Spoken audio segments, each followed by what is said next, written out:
Как после каждой жуткой трагедии, после теракта в Крокусе публичное обсуждение захвачено конспирологией. Я не буду перечислять версии, которые приводили вполне адекватные и уважаемые люди. Вы и без меня их знаете. Там все начинается с рязанского сахара и продолжается в бесконечность. Надо сказать, что конспирология в России совсем не то же самое, что в Соединенных Штатах или в Европе. В России конспирология имеет под собой столько реальных оснований, что является диагнозом государства, а не ментального здоровья спикеров.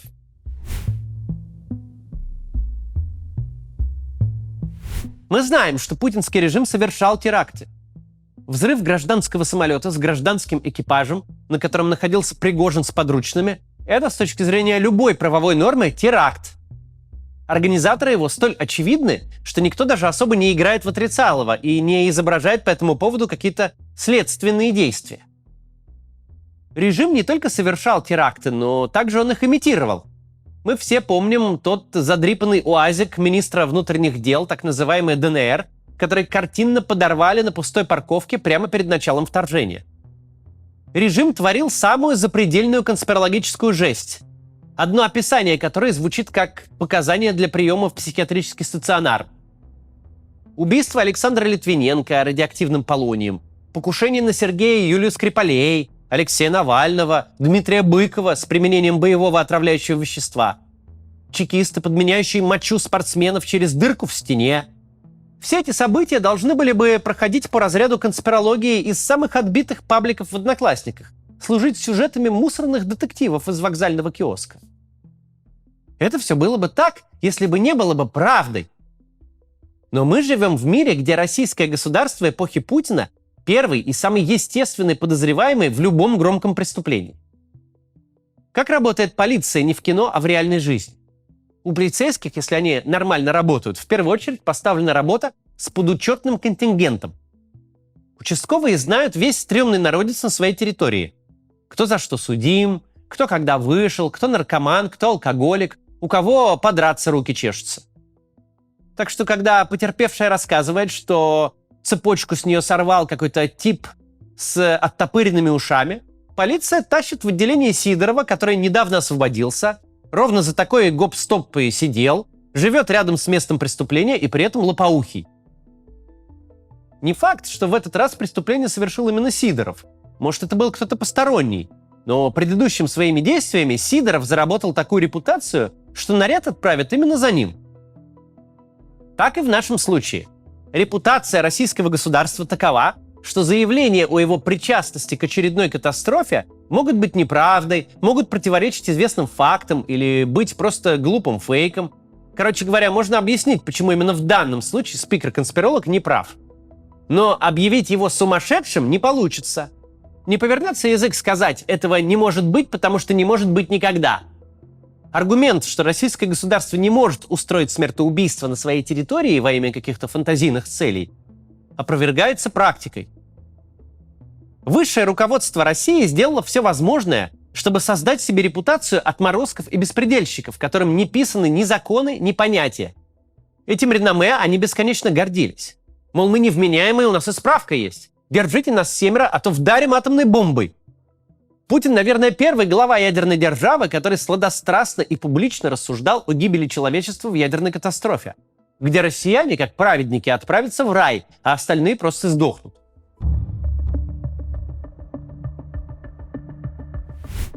Надо сказать, что в придачу к образу беспредельщика путинское государство имеет репутацию брехуна. Как правило, нет вопросов, врут ли российские власти. Вопрос в том, зачем они врут на этот раз. Российское государство не просто лжет, оно лжет до последнего, лжет в письменном виде. Ему абсолютно ничего не стоит выпускать официальные документы, состоящие из химической и чистой лжи. Когда ФСБ говорит, что предотвратила теракт и задержала тех, кто готовился кого-то расстрелять или взорвать, то первая мысль у нас не о том, что спецслужбы сделали свою работу и защитили людей. В первую очередь мы предполагаем, что чекисты схватили каких-то рандомных мигрантов с ближайшей стройки и, применив дубинку и паяльник, состряпали из них липовое бандформирование. Такова обычная практика ФСБ, и все это знают. Равно как обычная практика для суда ни в чем чекистам не перечить. На 25-м году правления Путина Нет ни единого государственного ведомства, ни одной ветви власти, которые остались бы независимыми и действовали бы по закону. Ни одной официальной инстанции, которая бы что-то заявила, а все бы сказали: ну раз уж они установили, что все так, то значит так все и есть. Чиновники этот факт не скрывают, напротив, они им гордятся. Возможность врать людям в лицо и заставлять всю государственную машину к этому вранью присоединяться – определяющий фактор управляемости системы. Можно за рабочий день протащить через Думу любую херню и назвать ее законом. Можно какой угодно бред написать в приговоре суда. Можно заставить людей с медицинским образованием публично объявить подложный диагноз. И редко, когда кого-то приходится прям убеждать в своем вранье, пытаться сделать это вранье правдоподобным. Обычно подразумевается следующее. Ну да, мы врем, знаем, что врем, знаем, что вы знаете, что мы врем. Ну что вы нам сделаете? И если вы внутри государственной машины, если от государства зависите, то будете еще как зайньки наше вранье повторять. Будете с косящими глазами рассказывать о биолабораториях и боевых комарах. Вместе с нами будете праздновать триумфальный референдум о доверии президенту. И попробуйте только вякнуть про голосование на пеньках. Пойдете искать новую работу. Это в лучшем случае. В своем обращении по поводу теракта в Крокусе Путин врал. Причем безо всякой причины. По большому счету, от главы государства в такой ситуации ничего особенного не требуется. Достаточно выразить соболезнования, пообещать компенсации и уверить граждан, что спецслужбы совсем непременно разберутся и всех поймают. Ну вот жанр это такой, публичное обращение президента по результатам большой беды. Особого творчества в нем не требуется. Но даже тут надо было соврать, исказить проверяемые факты, ляпнуть о каком-то окне на границе с Украиной, рядом с которой террористы и близко не были. С момента теракта до обращения Путина прошло почти 20 часов. Это не эмоции и не оговорка. К тому моменту было известно достаточно. Это сознательная и циничная ложь. Неудивительно, что в том же самом США теории заговора про 11 сентября удел маргиналов, а в России словосочетание «рязанский сахар» первым делом приходит на ум, причем всем, включая самых уважаемых спикеров. Потому что в России принцип «не верь ни единому слову государства» больше, чем верная медийная стратегия. Это рецепт выживания. Ведь те граждане, которые осенью 22 года поверили государству и пошли в военкомат для сверки данных, сегодня могут вернуться домой только по частям или в гробу. Это значит, что у нас не государство, а сборище каких-то непонятных упырей, которые правят постольку-поскольку у них дубинки есть. Сборище это ни для кого не ориентир, не эталон, никто их вранью не верит. Даже те, кто по долгу службы вранье это транслирует, даже они не верят. В чрезвычайных ситуациях это имеет настоящие последствия. Например, практически невозможно убедить граждан, что вы и впрямь сделали работающую вакцину от ковида. Весь их предыдущий опыт говорит, что от вас вероятнее получить перемешанный с хлоркой ацетон, разлитый по пузырькам в грязном гараже, а не эффективный препарат, который действительно защитит от болезни.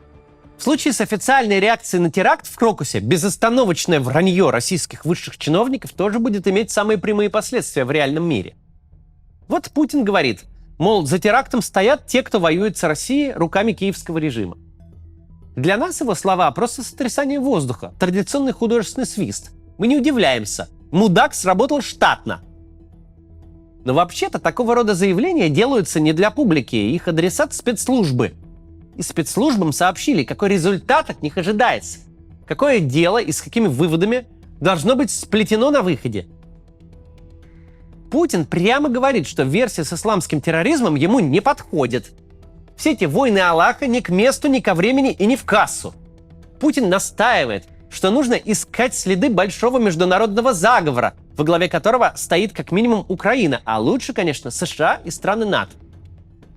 Нет сомнений, это явное руководящее указание будет услышано, и спецслужбы пойдут искать Путину заговор. Сочинят связь с Украиной, с оппозицией, приплетут переводы денег из-за рубежа. Обязательно прошерстят все комментарии во ВКонтакте, которые как-то можно подтянуть под оправдание терроризма. Короче говоря, единственный вывод, который можно сделать из речи Путина, ему нужно политическое дело. Именно такое дело он и получит. И это плохо не только потому, что люди, непричастные к произошедшему, могут попасть под раздачу. Не только потому, что на фундаменте теракта можно придумать целую террористическую дивизию из несвязанных между собой людей. а потом приговорить их к реальным срокам. Хуже всего, что это прямой путь к новым атакам.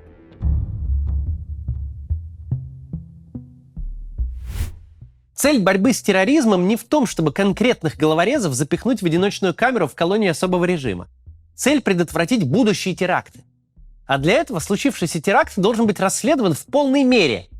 Должны быть выявлены реальные мотивы, цепочки вербовки и сами вербовщики, поставщики оружия, вся сеть, которая из обычных недовольных жизнью людей производит убийц с автоматами в руках и натравливает их на толпу. Потом с этой сетью положено проводить агентурную работу. В каждом чатике, где идет вербовка, должен сидеть чекист. На каждой встрече организаторов должны быть подкупленные и перевербованные глаза и уши.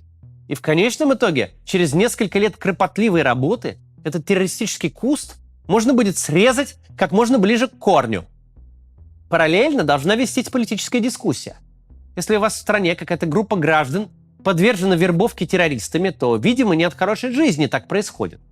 Значит, люди чем-то недовольны. Например, мигранты у вас ощущают себя людьми второго сорта. В их среде закипает бульон ненависти, который только и ждет организатора. Возможно, ваше законодательство и повседневные практики должны как-то измениться, чтобы поменьше людей считали ваше государство и его граждан врагами. Возможно, не просто так европейские страны вводят для мигрантов мощные и дорогие программы интеграции, платят пособия, следят за условиями жизни и труда. Возможно, дело тут не в абстрактном мультикультурализме и толерантности. Просто если есть сословие бесправных людей, которых наниматель в любой момент может выкинуть на мороз без копейки денег, ничем хорошим такая история не закончится. Так вы поступаете, когда ваша задача — уничтожить организованные структуры террористов и выбить социальную почву для создания новых. Совсем другое дело, если ничего предотвращать вы не собираетесь, а собственный публичный провал пытаетесь развернуть в большую и яркую политическую кампанию. Тогда вы прямо говорите спецслужбам, чтобы они работали по своей обычной в последнее время специальности, занимались политическим сыском, искали оппозиционные заговоры и заграничный след, поставляли контент для вечерних шоу Владимира Соловьева, выдумывали как можно больше врагов и тут же их побеждали. Вот только надо помнить, пока чекисты украшают конспиративную квартиру флагами Украины и портретами Ходорковского, пока из очередных студентов лепят ЛГБТ-джихадистов, настоящие враги никуда не деваются. Более того, реальные организаторы прекрасно видят, что вы, по сути дела, на их стороне. Вы же настолько держитесь за собственное вранье, что тщательно уводите внимание следствия и оперативную работу от тех, кто останавливаться вовсе не собирается. И они используют время, когда вы клеите и убиваете бумажных змеев, на подготовку нового нападения. Ведь пока оперативник сидит в чатике школьников и строгает из них липовый ИГИЛ, он не сидит в чатике вербовки ИГИЛа настоящего. Государство построено на вранье. И режим, для которого любые темы, включая трагедию, лишь повод навешать людям лапши на уши, такое государство не только оправдывает репутацию брехуна, чьими словам никто не верит, оно всегда будет первым подозреваемым в любой катастрофе. И по делу.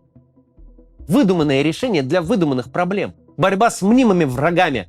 Все это делает страну и граждан совершенно беспомощными и беззащитными перед реальными угрозами и настоящими врагами. И настоящие враги об этом знают. Если нападает ИГИЛ, а виноватыми оказывается Украина и ее западные кураторы, то результат может быть только один. ИГИЛ нападет вновь. Ничего хорошего в этом нет, но это правда. До завтра.